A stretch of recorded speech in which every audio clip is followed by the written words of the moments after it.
1980 को दशकसम्म आइपुग्दा शनिबार बिदा नेपाली जीवनको अभिन्न अङ्ग बनिसकेको थियो। स्कुल, कलेज, बैंक, कार्यालय सबैमा यो नियम लागू भयो। मानिसहरूले यस दिनलाई पारिवारिक भेटघाट, सामाजिक कार्यक्रम, धार्मिक क्रियाकलाप र मनोरञ्जनको लागि प्रयोग गर्न थाले। शनिबारको बिदाले नेपाली समाजमा धेरै सकारात्मक परिवर्तन ल्यायो।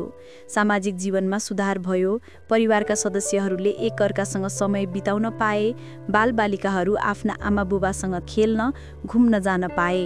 धार्मिक स्वतन्त्रता बढ्यो, मानिसहरूले शनिबार विशेष पूजापाठ, मन्दिर दर्शन र धार्मिक कार्यहरू गर्न पाए।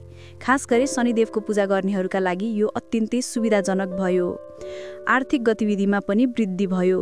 बिदाको दिन बजारहरू चलाकल हुन थाले। मानिसहरू किनमेल गर्न, रेस्टुरेन्टमा जान, पर्यटन गर्न निस्किए। यसले अर्थतन्त्रलाई पनि गति दियो।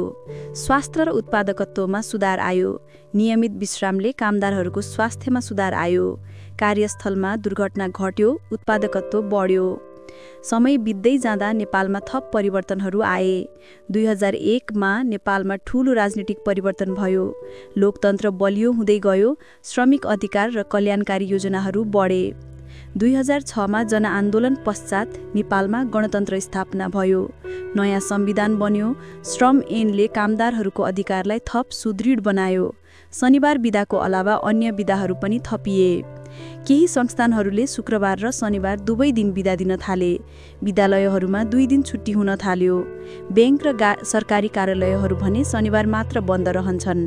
यद्यपि शनिबार बिदा लोकप्रिय छ, केही चुनौतीहरू पनि छन्। निजी क्षेत्रमा अझै पनि केही कम्पनीहरूले नियमित बिदा दिँदैनन्। श्रम कानुनको उल्लङ्घन हुन्छ, मजदुरहरू शोषणमा पर्छन्। भारतसँगको सिमाना क्षेत्रमा व्यापारीहरूलाई समस्या हुन्छ। नेपालमा शनिबार बिदा हुँदा भारतमा काम हुन्छ।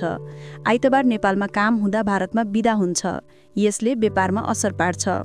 केही अर्थशास्त्रीहरूले तर्क गर्छन् कि बढी बिदाले उत्पादकत्वमा असर पर्छ। तर अध्ययनहरूले देखाएका छन् कि उचित विश्रामले वास्तवमा उत्पादकत्व बढाउँछ। नेपालमा शनिबार बिदाको यात्रा एक रोचक इतिहास हो। यो केवल एक प्रशासनिक निर्णय मात्र थिएन, बरु सामाजिक, सांस्कृतिक र आर्थिक परिवर्तनको प्रतीक थियो। धार्मिक परम्परा, आधुनिकीकरणको आवश्यकता र श्रमिक कल्याणको सन्तुलन मिलाउँदै यो निर्णय लिइयो। आज शनिबार बिदा नेपाली जीवनको अविभाज्य अङ्ग बनिसकेको छ।